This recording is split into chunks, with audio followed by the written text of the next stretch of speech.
Lena was always in a rush to get more. She wanted the newest shoes, the best toys, and the biggest slice of cake.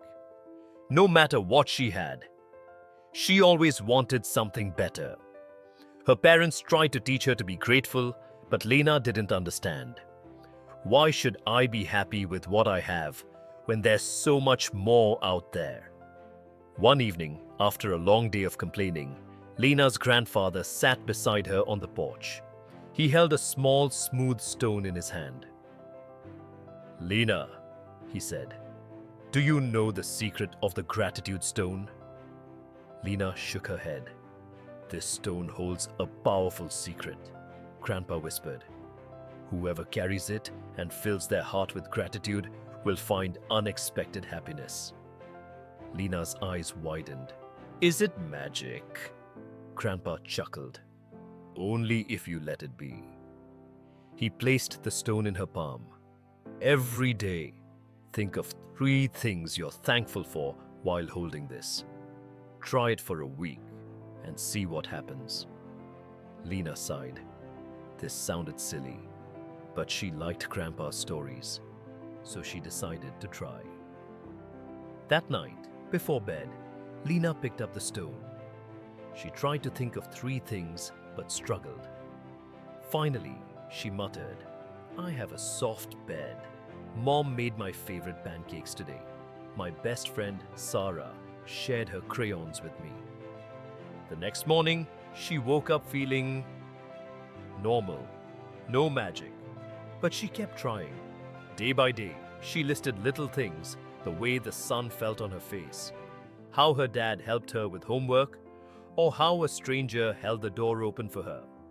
And slowly, something did start to change. One day at school, Lena saw a boy named Jake sitting alone. His shoes were torn, and he was quietly eating a simple sandwich while others had fancy lunches. Lena sat beside him. "Hey, Jake?" He looked up, surprised. "Hey." Lena hesitated, then asked, "Aren't you upset that you don't have a big lunch like the others?" Jake smiled. "Why would I be? I have food, I have my mom who made this sandwich, and I have a great book to read. That's enough for me." Lena blinked. She had never met someone so happy with so little.